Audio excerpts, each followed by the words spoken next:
All right, wanted to show you our newest addition. This is Cole Allen Oglesby.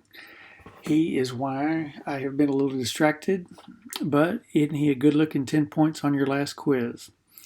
Uh, Everybody's home. He's gotten home from the hospital today, so I thought you would really want to see him because I think he's pretty cool.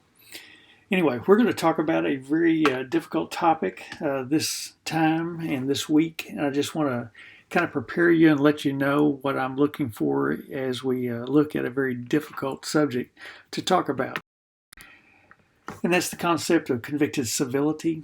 By that, I'm saying I don't want you to ever give up on your beliefs and how you see things, but I hope you will at least look at it no matter what position you hold on this particular issue. I want you to understand, I want you to think about it, and then come back to a conviction that you have and hold to it as best you can.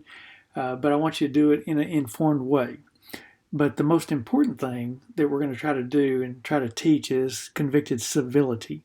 And that is a concept that our culture does not have right now. If you're on social media, it's a pretty brutal place out there.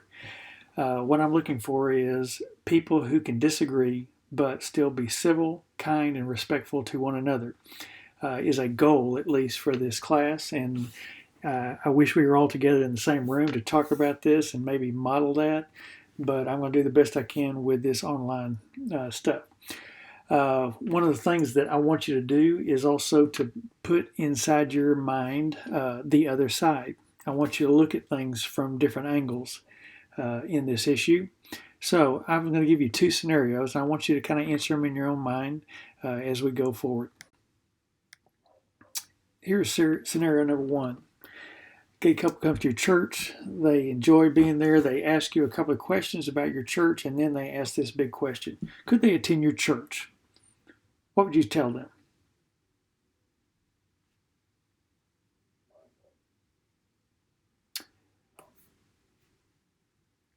And if you're in class, I would have two of you acting like the church and two of you acting like the gay couple, and you would come and you would talk and discuss that in a role play. But since we're not, you're just going to have to figure out how you would do that. But whichever side you were on, I would have you switch sides and then look at this second scenario. In this one, same things going on, except when they get to the end of their questions, they ask you this: could they be involved in a ministry? Could they actually be a part of your church and be involved in your church, one way or the other? And these two scenarios are not very far off from what real life is in many churches. One of the things in scenario one is the principle of, do you have to be perfect to come to church? And I think you know that that's not possible. There was not a little screen at your church this last Sunday morning that screened out pornography viewers. There were not screens that said, hey, this person's committed adultery in their past, heterosexual adultery. It doesn't find and locate people who cheat on their taxes. It just says, welcome in. Question is, would gay people be welcome at your church? The second scenario is a little bit tougher because you have people who are really involved in the church. They're not just finding out about the church, they want to be members of your church. And there are some pretty sticky issues regarding how much they need to do and to show that they are disciples of Christ and want to do things and make their lives consistent with His will. So that would make you have some emotional response one way or the other. And this is a very emotional topic, by the way. Some of you know people who are friends of yours, and I do too. And so these people are not us and them. This is all us. There are people who I love dearly who deal with same-sex attraction, and I want them to be a part of my church. And they sometimes don't feel very welcome there because of what's going on and how things are taught. But that's a beginning point for us just to think about. And I want you to think about that more as we go. Some of the big questions. Let's look at the biggie right off the bat. What's the cause for same-sex attraction? You saw in your book the nature issue. Are we biologically made one orientation or the other? And we looked at some of the twin studies already this semester, and and understand this research seems to show that it's not maybe as biologically driven as we may think it is.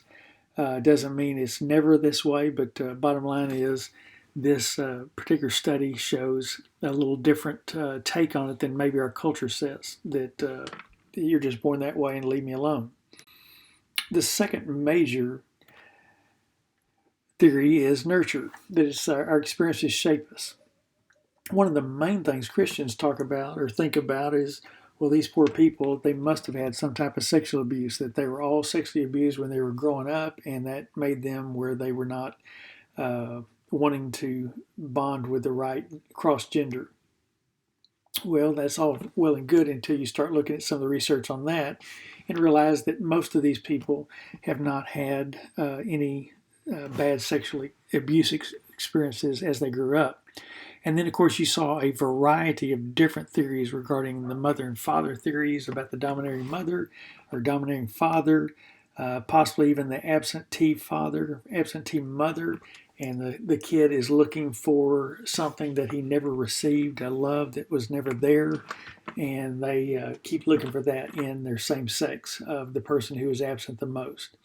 And then, of course, many people just say, well, they just made a bad choice. They should have chose otherwise. That's what caused all this. And I would call you back to the issue of, do you remember the day that you chose to be a heterosexual or homosexual? My guess is you don't. And I don't remember checking a box that day while I was in elementary school. I do want you to understand the emotion that goes with it and how traumatizing this experience could be. Imagine being someone who realizes you're not quite like everybody else who's your same gender. And we find that in most of the research, it says they're finding out about 9 or 10 years old, according to the research of Savin and Williams. And then you couple that with some other research that says they tend to declare their orientation somewhere around 15 to 17 years old. And this is from Andrew Marin in a great book called Love is an Orientation. One of the things I want you to watch is look at the gap. You realize you have these feelings. There's no one that you feel like knows exactly what you're going through, and you can't talk about it for a long time. And you finally reveal to somebody at 15 to 17 years old, and I want you to think about what would it be like in the years between 9 and 15 to have those feelings and not have anyone to talk to. Rejection is a very, very real deal. It's a tough thing, and there's primarily 3 groups that have a chance to either accept or reject these people as they come out of the closet, so to speak. Obviously, parents, their friends at school typically, or then they go and tell the church. One of the most important members of these 3 groups are the parents. They found students can handle rejection from 2 and 3 as long as they're not rejected by number 1.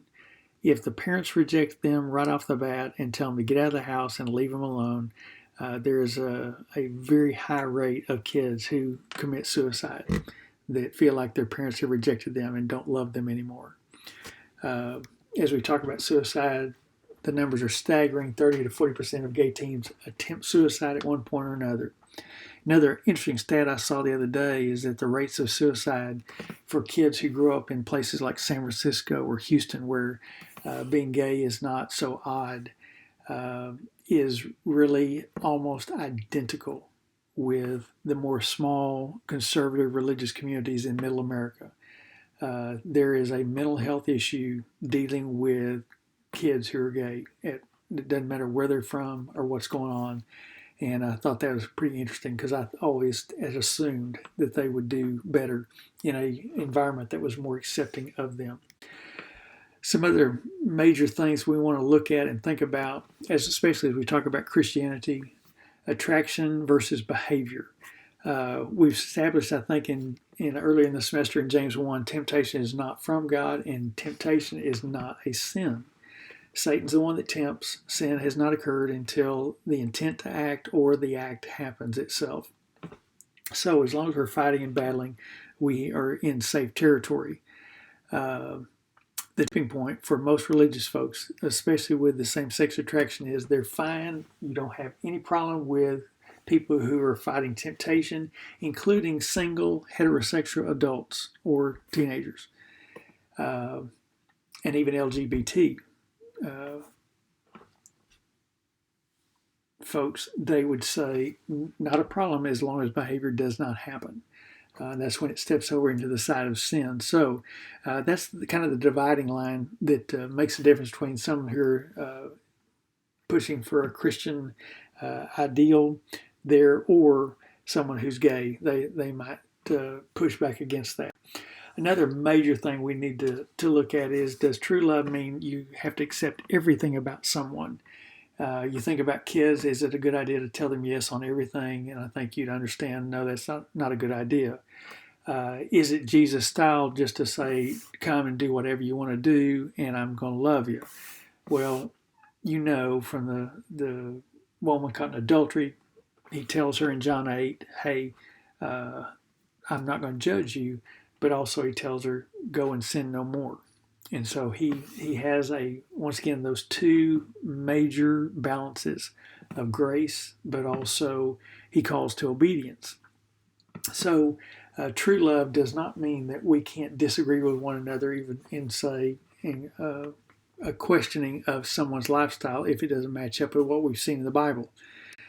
Some other false assumptions that I think we need to deal with right off the bat. There's a movie called Wonder, and the teacher says to the students in the class, when you have a choice between being right or kind, choose kindness. And that sounds really good, and it sounds like a nice, sweet saying. The problem is that may not be the loving thing if you're telling someone a falsehood or a lie.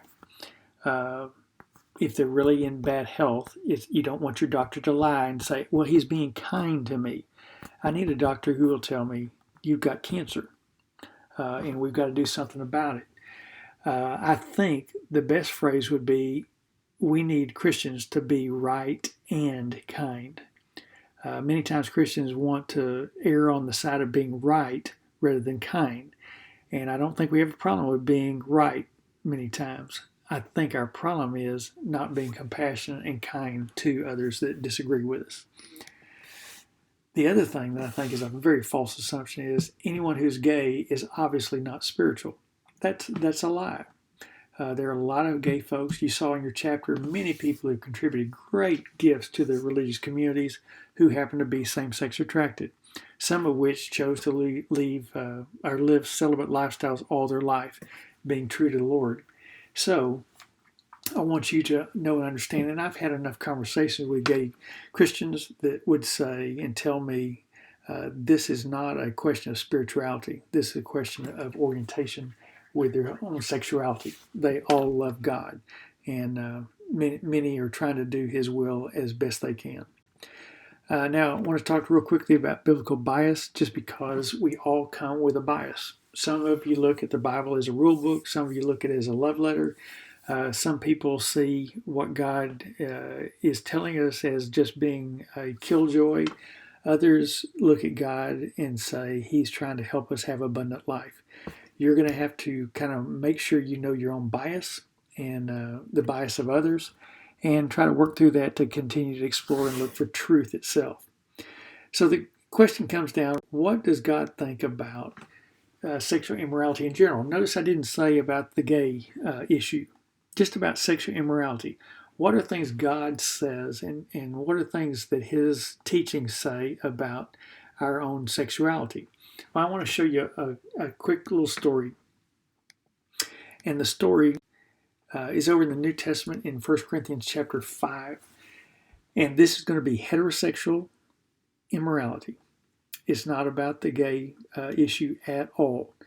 But I want you to see it just to show you that God and His leaders thought there were some pretty significant things to learn from this particular story. Corinth, if you remember, was a church that was in a metropolitan area that was filled with lots of people who were not always very Christian. And so Paul, the writer here, says, it's actually reported there is sexual immorality among you, talking about the church. of a kind that does not occur even among the pagans. A man is sleeping with his father's wife, and you, church, are proud. Shouldn't you be filled with grief and have put him out of your fellowship? Well, right off the bat, you see, he is not talking about the Corinthian culture. He's talking about the church in Corinth. And he says, you guys are so sick, even the pagans aren't doing what you guys are doing, but you guys are proud. You're so tolerant of this sexual immorality. And this man obviously was walking in with his father's wife. Everybody knew they were sleeping together. And he was going and sitting up on the front pew of the church, acting like he had done nothing wrong.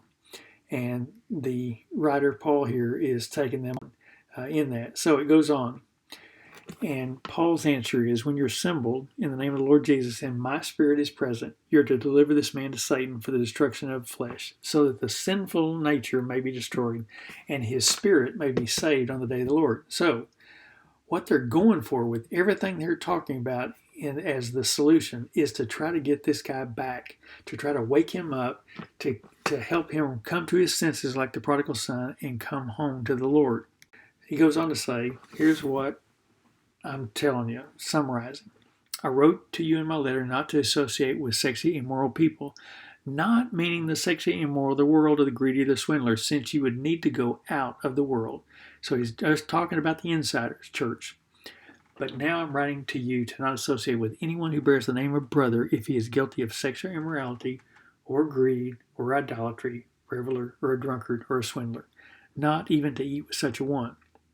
Why are they trying to do this? They're trying to get this guy to wake up. They're trying to get this guy to repent and say, this is a sin, a heterosexual sin. And this is one of the things that I want to start with, to say God is looking for sexual integrity for all of us. It's not just one issue. And I hate to even say we're just going to talk about same sex, because there is a bigger picture of he calls all of us to a bigger sexual ethic, and that is sexual integrity. So that's going to kind of wrap up what we're going to do today. I want to show you one more slide. This slide are verses that have some word of homosexuality or something about homosexuality inside each of these texts. And I want you to read every single one of these, and I want you to write your own notes about what you think each one is saying before I say a word about any of them. You're familiar with a few of them. You may not be familiar with all of them, but read every single one, take some notes, and I'll be back with you later, and we'll talk about that in a future presentation. Take care. Stay safe. Bye-bye.